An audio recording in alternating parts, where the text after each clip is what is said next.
Alex, I spent 40 minutes yesterday looking for my small sliding square. 40 minutes. I could have carved a spoon, drank a coffee, and contemplated my life choices in that time. Instead, I was digging through a drawer that looked like a junk heap in a hurricane. Only 40? Last week, I watched you look for your safety glasses while they were literally resting on top of your head. I didn't say anything because, honestly, the suspense was top tier entertainment. That's low, even for you. But it's the point, isn't it? We talk about workflow like it's this grand architectural philosophy, but usually it just means not having to excavate your workspace like an archaeologist every time you need a Phillips head. It's the where is the thing tax. And today, we're talking about how to stop paying it. We're diving into tool storage that actually makes sense, not just the Pinterest pretty stuff, but the systems that keep you from losing your mind mid project. Exactly. Whether you're turning a bowl, fixing a brake line, or just trying to hang a shelf without the wall falling down, the way you house your gear dictates the rhythm of your day. If the rhythm is stop, search, swear, repeat, you're doing it wrong. So let's start with the big debate open versus closed. You're a put it all on the wall kind of guy, right? Jim Puterbaugh over at Fine Woodworking swears by it. Everything visible, no secrets. Jim's a smart man. There's a certain honesty to a wall of tools. It's like having your team lined up for a pep talk. I can see the edge of every chisel, the throat of every plane. When I'm in the middle of a glue up and things are getting tacky, I don't have time to be a detective. I need to reach out, grab the scraper, and get back to work. But isn't the honesty just a polite word for dust magnet? Everything in my shop gets covered in this fine layer of gray fuzz within 2 hours. If it's on the wall, it's getting dusty. If it's in a drawer, it's clean. Well, yeah, if you're a surgeon, maybe you want drawers. But for most of us, dust is just the glitter of our craft. The real magic of open storage isn't just seeing the tools, it's the psychology of it. If there's a specific peg for my mallet and it's empty, it nags at me. It's like a missing tooth in a smile. It forces you to be orderly because the clutter has nowhere to hide. Okay, I'll give you that. But what about the automotive side? We were looking at those PIP mobile systems earlier. They talk about zoning by task. In a garage, you aren't just standing at one bench. You're moving from the engine bay to the lift. That's where the mobility factor kicks in. A woodworker moves around a 6-foot bench, a mechanic moves around a 2-ton truck. If you're doing brakes, you don't want to walk across the shop 40 times for different sockets. You want a cart that follows you like a loyal dog. That's the competitive advantage, right? Pip mentions that in a professional shop, searching drawers literally eats billable time. If you're a pro, you're losing money. If you're a hobbyist, you're losing the fun. And that's a tragedy. Hobby time is sacred. But let's get into the nitty-gritty of how you actually lay this out. You mentioned 5S earlier, that industrial philosophy. Sort set in order, shine, standardize, sustain.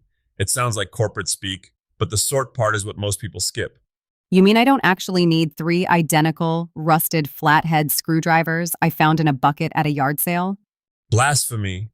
But yes, most shops are drowning in duplicates.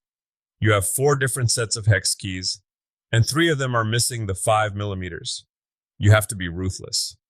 If you haven't touched it since the last lunar eclipse, it goes in a maybe box.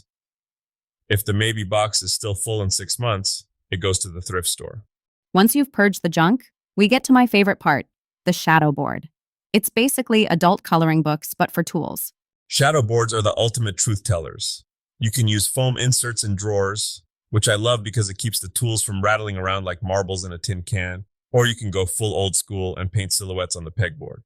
I saw a tip about using 2 colors of foam. You have a bright bottom layer, like neon orange, and a dark top layer. You cut the tool shape out of the dark layer, and when the tool is gone, it's like a bright orange alarm going off. Hey, the wrench is missing. It's brilliant. It's FOD prevention, foreign object debris. In aerospace, if a tool is missing, the plane doesn't fly. In my shop, if a chisel is missing, I probably left it under a pile of shavings and I'm about to lean on it. Neither scenario ends well. I've seen your leaning face. It's not pretty. But let's talk about the vertical space. You always say, if you can't go out, go up. That's the secret to a small shop. Most people treat their walls like a place to hang calendars. I treat them like high-density real estate. Pip mentions those mobile carriage systems, shelving that slides on tracks. It's like a library for heavy stuff. For a home shop, that might be overkill, but the principle holds: use the height. What about the zone by task thing? Give me an example of how you do that at your bench. Okay, so right above my vise, I have my striking and driving zone, hammers, mallets, screwdrivers. I don't have to turn my torso. To the right, I have my marking and measuring, squares, marking knives, calipers. If I'm marking a dovetail, my hand knows exactly where to go without my eyes leaving the wood. It's about muscle memory. If you change your layout every 3 weeks, you never develop that blind reach. So you're saying consistency is actually more important than the perfect system? 100%. A mediocre system you know by heart beats a perfect system that you have to think about. Let's pivot to the damage aspect. We talked about workflow, but storage is also about protecting the investment. Quality tools aren't cheap.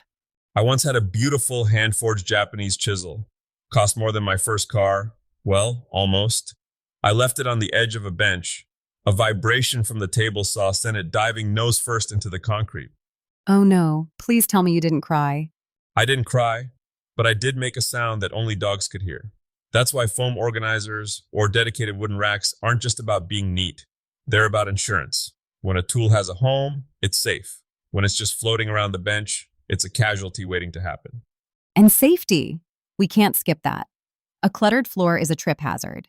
A cluttered bench is how you accidentally touch a spinning blade because you were reaching over a pile of scraps for a pencil. Right, organization is the first step of shop safety.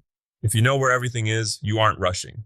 And rushing is when the emergency room visits happen. Speaking of pencils, I noticed you have about 50 of them in a jar. Is that part of your zone by task, or is that just a hoarding problem? That is a strategic reserve. Pencils have a way of phased shifting into another dimension the moment you put them down. All right, Tiger, give us the takeaway. If someone is standing in a messy garage right now, looking at a mountain of mismatched sockets and sawdust-covered planes, where do they start? Start small. Don't try to organize the whole shop in a weekend. You'll just end up with a bigger mess and a headache. Pick 1 square yard of bench or 1 drawer, sort it, clean it, give the tools a permanent place. And the labeling, is that actually necessary or just for people who like to play with label makers? It's for your future self. In 3 months, when you're tired and trying to finish a project at 10 p.m., that label that says metric deep sockets is going to be the best gift you ever gave yourself. I guess the real workflow isn't about the tools themselves, but about clearing the path so you can actually do the work you love. Spot on. The shop shouldn't be a puzzle you have to solve every morning. It should be the wind at your back. Build the systems that serve your hands, not just your eyes. Beautifully said. Now go find your safety glasses. I'm pretty sure they're on the drill press this time. I'll check, but if they're not there, I'm blaming the shop goblins.